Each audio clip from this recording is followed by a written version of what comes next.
hot and dry.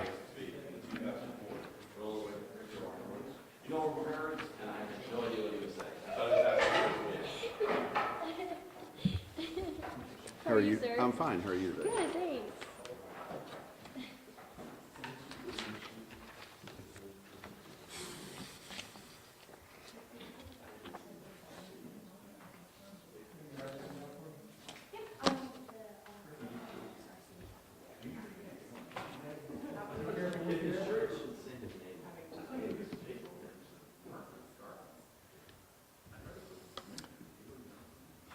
Ready, ready, ready? Everybody nodding? All right, very good. We'll go ahead and get started then. Good afternoon. My name is David Blackburn. I'm your Bell County Judge.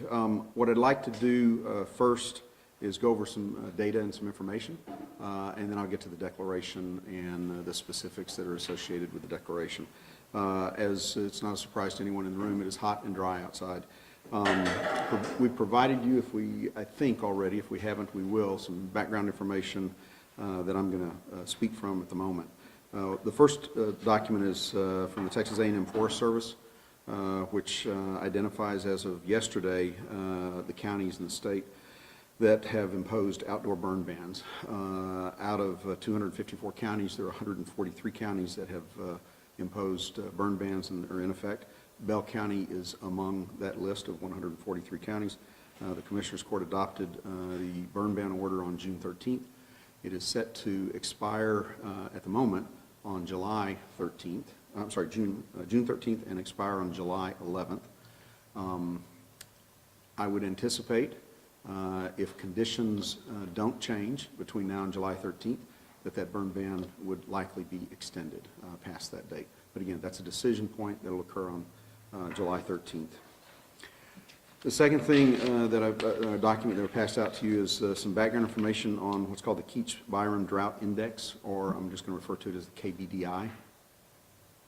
The KBDI is, in essence, an index that provides a measure of soil moisture, or the moisture that's in the soil right now. There's a much more scientific definition, and you've got that on your sheet, so I'll let you read that to your viewers if you like. But from my standpoint, it measures soil moisture.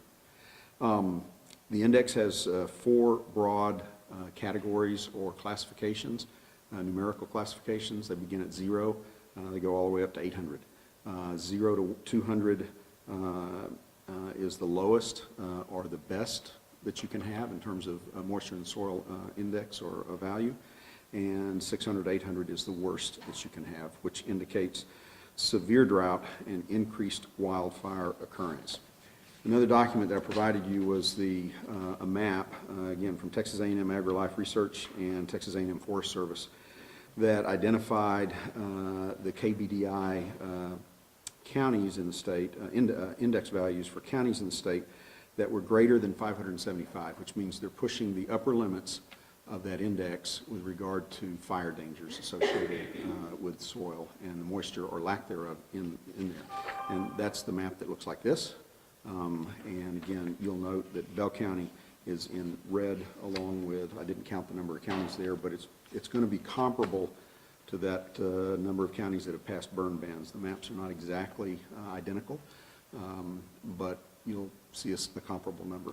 The second document I provided you was a zoomed-in layered map of that KBDI index from the same sources, Texas A&M AgriLife as well as Texas A&M Forestry Service. And it's an interactive map. When you go on the screens or on the internet, you can click on any county, and it'll give you the specific index value for that county. And so I clicked on Bell County and just cut and snipped that and provided that to you. As of yesterday, the KBDI mean value for Bell County was 619.35. Now remember, anything above 575 is in red on the map. The minimum KBDI value in the county was at 570, and the maximum was at 667. Again, those numbers simply indicate it's very, very dry, and the occurrence of wildfires is very likely. The last map that or next to last map that I provided to you was that same map blown up just a little bit more with the index values, and I just circled Bell County in the center of that so you could see It's kind of a heat map in more ways than one to show you where we're at. And again, lots of orange and red. The last map that I provided to you was a map that I get weekly from our Bell County Communications Center. One of the things we've asked them to do is track our wildfires in the county. So I have a map, provided you that, for the period covering June 3rd to June 19th. The map shows the locations of fires of wildfires across the county for that time period. I can tell you that there have been 33 wildfires reported within the past 7 days, and there have been 75 wildfires to date for the month of June in Bell County. Both of those numbers are trending in the wrong direction, which leads me to the declaration. As I've mentioned, one entity that I didn't mention that I also monitor or look at is the United States Drought Monitor. And again, there's a website for that also. You can see the same information that I'm looking at. That drought monitor, the USDM monitor, shows that 100% of Bell County is abnormally dry, and 70% of Bell County is classified as in severe drought at this time. I've already mentioned the KBDI index and the values associated with that, and again, that indicates that we're at the severe level also. So with that information, with discussions that I've had also with our fire marshal, with area fire marshals, I've also been in contact with the Texas Department of Emergency Management through the governor's office. All of those discussions led me to issue the declaration I'm about to read, or read portions of it to you, and I'll be happy to answer any questions that you might have. Under state law, the county judge has the authority and the ability to issue disaster declarations. This disaster declaration is for a disaster due to drought. I won't read the whereases on the declaration. You should have those, but again, I've kind of hit the highlights, or at least some of the factual background associated with those already. So I'm just going to go down to the body of the declaration, which proclaims and declares that the sale or use of fireworks in Bell County without a permit issued by the Bell County Fire Marshal is hereby prohibited. The county's emergency management plan is now activated and implemented as a result of this declaration. This declaration under state law is required to be transmitted to the office of the governor, remains in full force and effect for or cannot remain in full force and effect beyond 60 hours unless the governor extends that time frame. Again, I've already transmitted this to the governor's office this morning. There is a penalty associated with this declaration, as there has been with previous disaster declarations. But a person who knowingly or intentionally violates any directive associated with this declaration commits an offense and punishable by a fine of up to $1,000 and confinement in jail for a term that does not exceed 180 days. The declaration takes effect immediately. Again, for all of those reasons that I just mentioned in terms of the drought index, the USDM monitor, and the conditions that we are currently experiencing, not just the monitors and the indexes, but the wildfires that we're currently experiencing highlight the need, in my view, to set the prohibition in place. The sole purpose in this declaration is to protect persons and property and public safety. That's the motivation, and I think that's hopefully what will help achieve here and mitigate some of the danger that is already present in the county. I'll be happy to answer any questions that you might have. So on Monday, I remember you guys saying, you said you're kind of starting to do yard and you don't know whether it's going to change or not. But at the same time, you said that there were different shows happening in the area. I think you introduced maybe 4 on Monday. Do any of those have permits? Are you going to grant any of those shows permits? Yeah, I would anticipate, the question was public fireworks shows that are scheduled or might be scheduled. I've had some discussions with the fire marshal about that already. In very general criteria, from my perspective, those are different than the personal use of fireworks, and they're different in at least 2 respects. One of those respects is they have licensed pyrotechnicians that are conducting those shows, so they have trained and qualified personnel that are conducting the show. Secondly, the ones that I have talked to, and I've talked to Killeen, I've talked to Temple, both those cities, and got some information about their shows and what they're planning to do. They're also planning to have support fire department apparatus and assets on site for those shows. Those are two very big differences between a public display of fireworks and personal use of fireworks. And I think that's a distinction that merits at least some consideration for a permit. So, but you're going to consider, you haven't given anyone a permit yet? The declaration just went into effect this morning, or as I signed it. So there hasn't been any permits. Well, I take that back. I think there was one permit issued prior to the declaration, and that'll be reviewed again in light of the declaration. But there have been no permits issued since the declaration was signed a few hours ago. Okay, so you could grant cities permits? Yes. The answer to that is yes.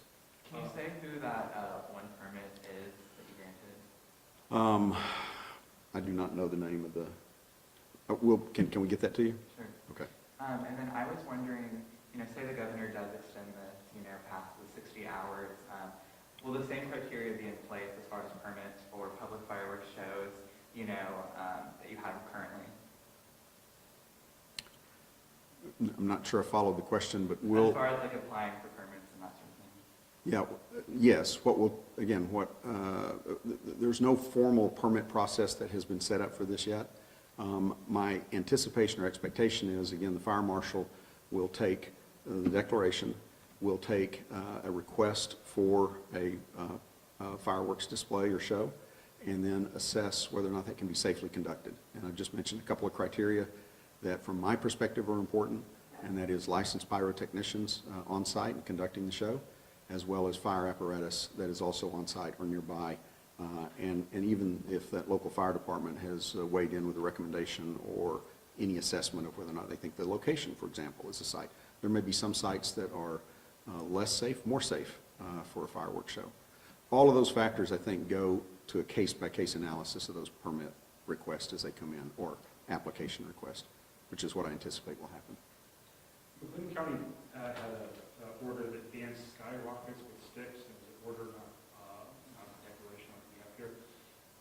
Was there an option for you guys to do that, just through process of, say, we want to do something with others, or when you get to the point of issuing a disaster declaration, is it kind of a all-or-nothing situation where we can't do that specifically? No, there can be gradients of response to the condition that we find ourselves in. From my perspective, I did not see where some fireworks were safe for personal use, for example, versus no fireworks. And in terms of one being safe and one being more safe, there was a clear, easy answer to that. Okay, so fireworks stands are not going to be able to open on Friday? Not for the sale of fireworks, no. What would you say to someone who is bummed about this and who really wants to set up fireworks and is just bummed about this whole situation? What would you message them? I would say I'm sorry. I wish weather conditions and ground conditions were different. I enjoy fireworks also, as does my family. So I'm truly sorry about that. That said, two things. From my perspective, what we have to gauge, what I have to gauge, is the public safety factor. And again, given the conditions that we have out there on the ground, shooting off fireworks just seems to unnecessarily put persons and property at risk. And it just seems like for a recreational activity versus public safety, the balance has to tip, I think, in one direction.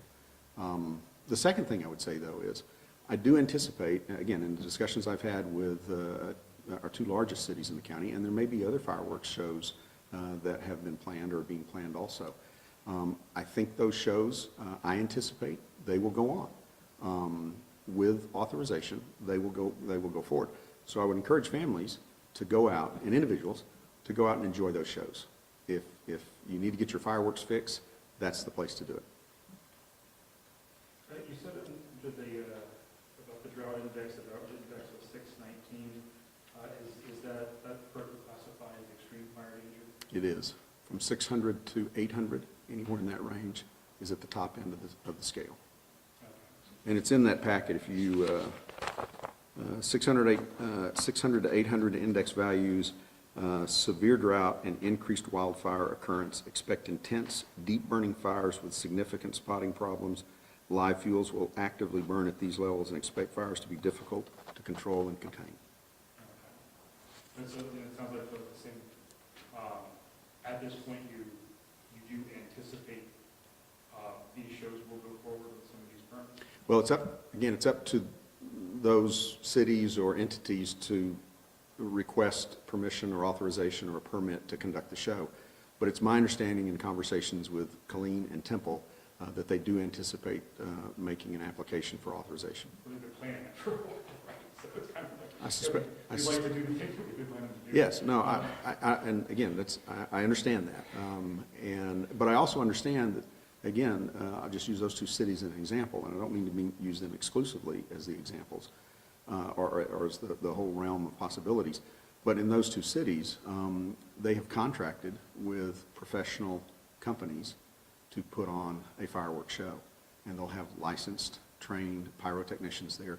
They'll have fire support apparatus on site. That's as safe of an environment as you can create. And they've also cited these. They've picked locations where it is, the safest place for them to discharge the fireworks. So they've done a lot of things that put those shows in a different place than personal use of fireworks across the county. So I do anticipate, although I'm not the applicant, the county is not the applicant for those, so it's up to those entities to make the application and request authorization. The conversations I've had with two cities have indicated they will do that. So if they send you the paperwork, that looks like, yes, we'll still have fireworks. Again, the fire marshal's office would be the one authorizing, approving, and issuing the authorization, but I would anticipate yes. What about public fireworks shows that are on federal property? Will they have to go through that application process? No, that's a good question. The answer is no. Federal reservation is outside the jurisdiction of the county. So I believe Fort Hood's fireworks show is this weekend, I think. So that's I think that may be the first and the earliest show that at least that I'm aware of that has been scheduled. But to answer your question, no, the military reservation is not within the jurisdiction of the county and not within the jurisdiction of the declaration. So it would be, if they were to cancel that, that would be them canceling that, then they can go forward. It is 100% the decision of Fort Hood officials. Okay. And for people who are like, I think there was a private citizen that shoots fireworks over Belton Lake every year. Would he be able to get a permit, or would he not be eligible for some of these? I think that's the permit that was asked about earlier. Again, we'll have to get you that information about the permit that has been issued prior to the declaration or the authorization for that. But I don't know. Okay. And then lastly, on Monday, you were talking about if this gets to a point where suddenly it doesn't look like we're going to have this happen, obviously, but if we suddenly had a rain, it was pretty significant, a week and a half from now, is this something that we could pull back so people can buy fireworks last minute? Or does this not leave room to do something like that? The answer is yes. The declarations can be revoked if conditions warrant that occurring, and it can be done quickly. And again, we will continue to monitor the conditions. We've been monitoring them very closely over the past several weeks, but certainly will in the weeks and days ahead. It's a report and a series of reports that I look at every single morning. Can you talk Yes. about the enforcement of this disaster declaration? Because I know Bell County is pretty big, so trying to enforce everyone not firing off fireworks. Yeah. Right. The short answer to enforcement and how that occurs is it's usually complaint-driven and complaint-based. Fireworks makes it a little bit easier for law enforcement, though, because you can see and hear things. But it will be enforced just like any other law that we have on the books. And again, most of those laws are complaint-based, to be honest. People see something occurring that shouldn't be occurring, and they call and report it, and then that triggers a response. And technically, stop the firing of fireworks or the sale? Could stands still sell off fireworks? No, the declaration prohibits the sale and use. There was some, I will say this, there was some thought given to simply banning the use of fireworks and allowing the sale to go on. You know, after thinking about that and reflecting on that, that didn't make a lot of sense for a variety of reasons. But ultimately, in, again, discussions I had with fire officials, state officials, the better course of action and the more prudent course of action, if what you're trying to achieve is public safety, was simply not to allow the sale or the use of the fireworks by personal use. Anything else? All right, thank y'all. Thank you.